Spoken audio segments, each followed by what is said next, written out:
de l'association Espoir de vie et d'espérance. C'est une association qui a été créée en 2008. J'ai voulu créer cette association suite à un accident de la route. Lorsque vous avez eu un accident de la route, soit vous vivez ou soit vous mourrez. C'est deux choses. Soit vous êtes en vie, soit vous êtes morte. Donc cet accident de la route que j'ai eu depuis 39 ans, je n'ai pas voulu rester comme ça. C'est pourquoi j'ai donné le titre de cette association, Espoir de vie et d'espérance. J'ai eu cet accident en traversant la route, dans un passage clouté. Le feu était rouge, j'ai tenté de venir pour traverser. Et ce gars en question, ce quinquagénaire, il a brûlé le feu et il m'a renversé. Et j'ai eu un coma pendant 6 ans et je suis restée handicapée à vie depuis cet accident. J'ai eu un traumatisme crânien, une fracture du bassin, un traumatisme du coccyx. Donc, j'ai voulu créer cette association pour parler des accidentés. Cette association a pour but d'encadrer les accidentés de la route. Et c'est pour ça que j'ai donné ce nom, Espoir de vie et d'espérance. Ça veut dire soit vous vivez, soit vous mourrez. J'ai fait un long coma, j'ai eu ce traumatisme crânien, cette fracture du bassin et cette fracture du coccyx. J'étais une auxiliaire péricultrice. Après cet accident, j'ai perdu mon poste. Et en restant là, je n'ai pas voulu, après un long coma et ayant beaucoup de difficultés pour marcher, puisque je n'arrivais pas à marcher, alors, quand j'ai pu m'en sortir de cet accident, j'ai voulu aider les accidentés de la route à travers cette association. Donc j'ai dit la vie continue.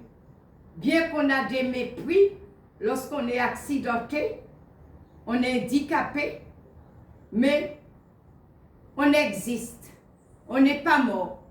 Donc j'ai voulu, avec tous ceux et celles qui ont eu un accident comme moi, créer cette association pour faire savoir qu'on peut aller plus loin malgré notre handicap. Donc, depuis petite, j'ai été artiste et j'aimais beaucoup chanter. Je compose et je chante. Donc, j'ai voulu donner une activité à tous ces handicapés. J'ai créé le siège Léo Duport, immeuble Nina, numéro 28. J'ai créé ce siège et ce siège nous permet de travailler l'art, de dessiner, de créer des tableaux, de créer l'artisanal, les arts, avec le noix de coco, la calebasse, la terre cuite, et créer ces tableaux, dessiner ces tableaux de femmes noires et travailler ces femmes noires qui est magnifique. On a plein de choses à faire. On fait des bijoux, de la nature qui nous produit les fleurs séchées. On fait les bouquets de fleurs séchées. On crée avec la calebasse, les noix de coco et tout ce qui s'ensuit dans la nature. On crée de l'artisanal Et on peut aussi créer des bijoux. C'est ce qu'on fait. On crée des bijoux, des parures, avec ce que la nature nous donne. On n'a pas de grands moyens pour cette association. Après plusieurs raids, nous sommes 100 adhérents. On n'a pas eu les fonds nécessaires pour pouvoir aller plus loin dans cette association.